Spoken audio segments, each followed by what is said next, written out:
Indian film industry, इसमें बहुत सारे ऐसे एक्टर्स हुए हैं जिन्होंने बहुत स्ट्रगल किया। बहुत स्ट्रगल के बाद उन्होंने अपना एक बहुत बड़ा मकाम बनाया। इंडस्ट्री ने उनको बहुत कुछ दिया, उनका बहुत बड़ा ऑरा बना, बड़े नाम स्थापित किए। लेकिन कुछ ऐसे स्टार हैं जिन्होंने इंडस्ट्री को भी बहुत कुछ दिया, इंडस्ट्री को बदलने का काम किया। मिस्टर अमिताभ बच्चन को महानायक, मिलेनियम ऑफ द स्टार क्यों कहा जाता है? शाहरुख खान, उनको किंग ऑफ बॉलीवुड क्यों कहा जाता है?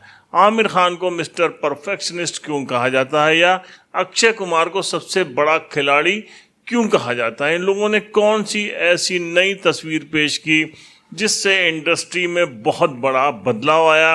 आज की हमारी कहानी में यही है खास। मैं हूं परवेज अहमद, आप देख रहे हैं रील की रियल स्टोरी। अभिवादन स्वीकार। बात शुरू करते हैं 70s से। इससे पहले बहुत सारे स्टार अपना इंडस्ट्री में दबदबा बना चुके थे, बड़ा नाम बना चुके थे। लेकिन इंडस्ट्री में होता क्या था कि बेचारा निर्देशक, प्रोड्यूसर बहुत सारी मेहनत करते थे, सेट तैयार करते थे, लेकिन सब कुछ डिपेंड होता था उस जमाने के नामचीन स्टार्स के ऊपर। राजकुमार, दिलीप कुमार, राजेश खन्ना, विनोद खन्ना जैसे बहुत सारे स्टार इंडस्ट्री में थे। लेकिन इनके साथ क्या परेशानी थी कि ये सब जो है बिल्कुल भी पंक्चुअल नहीं थे। इनकी मर्जी के ऊपर सब कुछ डिपेंड करता था। 7 बजे, 8 बजे, 9 बजे की इनको टाइमिंग दी जाती थी। सेट तैयार होता था, बड़ा पैसा पानी की तरह सेट पे खर्च किया जाता था। लेकिन ये हीरो तभी आते थे जब इनकी मर्जी होती थी। राजेश खन्ना उस जमाने के सुपरस्टार, उनका तो हाल ये था कि वो अपनी पहली फिल्म में होटल से लेट आए थे। और उनसे जब इसका रीज़न पूछा गया था तो उन्होंने कहा था कि देखिए सब कुछ जो है करियर वरियर अपनी जगह, लेकिन वो आएंगे सेट पे अपने ही हिसाब से। उसके बाद तो राजेश खन्ना की जब आराधना हिट हुई, उसके बाद उन्होंने बैक टू बैक फिल्में हिट देना शुरू की, तो उनका दिमाग 7वें आसमान पे था।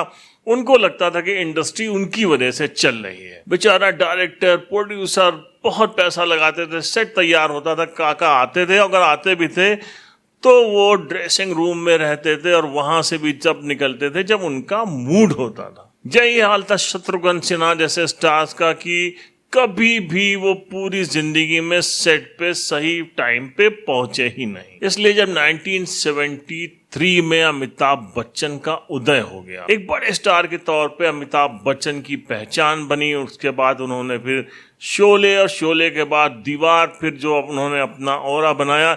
लेकिन अमिताभ बच्चन की खास बात यह थी कि अगर उनसे कहा जाता था कि सेट पे 9 बजे पहुंचना है, तो अमिताभ बच्चन हमेशा क्रू मेंबर से पहले भी पहुंच जाया करते थे। मतलब कभी भी वो सेट पे लेट नहीं होते थे। डिसिप्लिन जो है वो अमिताभ बच्चन ने अपनाया। इसीलिए अपने टाइम में अमिताभ बच्चन का दूसरे एक्टर से ऑरा बहुत बड़ा होता चला गया। सेट हो या फिर कोई भी कंसर्ट, अमिताभ बच्चन कभी भी ड्रंक होकर नहीं पहुंचे।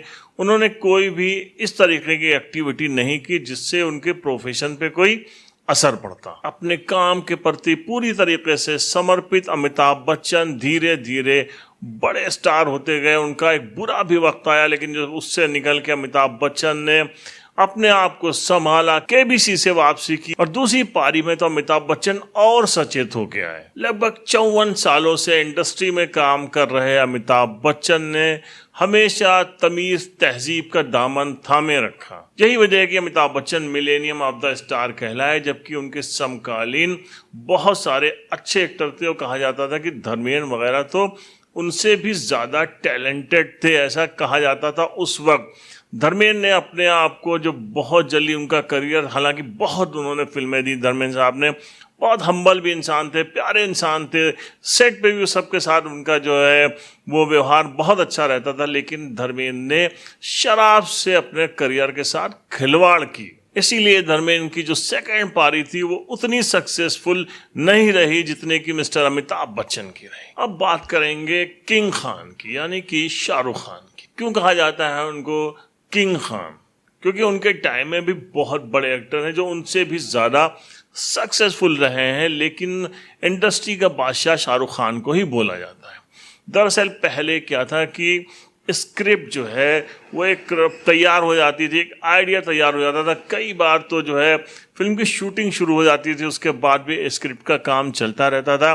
डायलॉग डे बाय डे लिखे जाते थे, सेट के ऊपर लिखे जाते थे।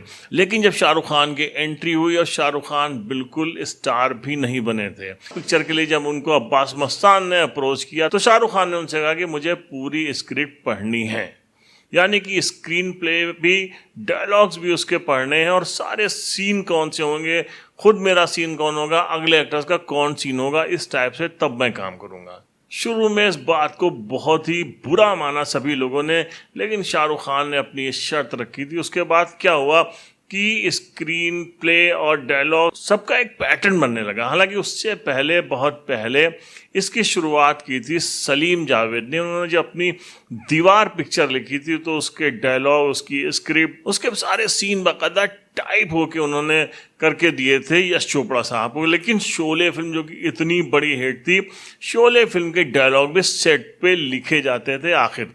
तो शाहरुख खान ने कहा कि मुझे एकदम प्रोफेशनल तरीके से काम करना है। और उसके बाद जब बाजीगर हिट हुई, और यश चोपड़ा साहब के सामने भी उन्होंने हालांकि कहा कि मैं आपके ऊपर पूरा भरोसा करता हूं, लेकिन मुझे ऐसे शॉर्ट्स और डायलॉग्स के बारे में थोड़ा सा बता दिया जाएगा तो अच्छा रहेगा। और यही वजह थे कि डर में उन्होंने बाजी मार ली। उन्होंने देखा कि उनके जो डायलॉग हैं, जो सीन हैं, वो ज़्यादा मजबूत हैं। यहाँ पे चूक की थी सनी देओल ने, उसका खामियाजा भी उनको भुगतना पड़ा था। यही नहीं, शाहरुख खान ने कंसर्ट को भी एक पूरा स्क्रिप्टेड किया कि किस तरीके से वो स्टेज के ऊपर जाएंगे, परफॉर्म करेंगे। इसके लिए भी पूरी एक स्क्रिप्ट पहले से तैयार होनी चाहिए। उसके बाद आप देखिए कि जो भी प्रोग्राम शाहरुख खान ने होस्ट किया, उसमें उन्होंने बाजी मारी, और एक तरीके से पूरा पैटर्न उन्होंने चेंज कर दिया। जो अवार्ड्स का जो है वो फंक्शन रहा हो, या भी किसी भी स्टेज शो का कंसर्ट रही हो, उन्होंने बिल्कुल एक पैटर्न चेंज किया। शादी के भी जो इवेंट है या शादी फंक्शन में शाहरुख खान को जाना है, उसके लिए वो एकदम प्रोफेशनल हो गए। तो उन्होंने पैसे भी लिए, और उसको भी पूरी तरीके से उन्होंने एक इवेंट के तौर पे एक पूरी स्क्रिप्ट तैयार करके किया। इसका फ़ायदा ये मिला कि शाहरुख खान विदेशों में भी जाके बहुत पॉपुलर हो गए, क्योंकि उससे पहले जो कंसर्ट होती थी उसमें कुछ भी कोई तैयारी नहीं होती थी। हीरोज़ के वो स्टेज पे पहुंचते थे, और जाके कई बार तो वो ड्रंक भी होते थे, इसलिए स्टेज के ऊपर जाके उस तरीके से परफॉर्म नहीं कर पाते थे। लेकिन अमिताभ बच्चन ने और शाहरुख खान ने इस चीज़ को बहुत ही प्रोफेशनल ढंग से लिया। तीसरे नंबर पे हम बात करेंगे मिस्टर परफेक्शनिस्ट की, आमिर खान की। आमिर खान को क्यों मिस्टर परफेक्शनिस्ट कहा जाता है?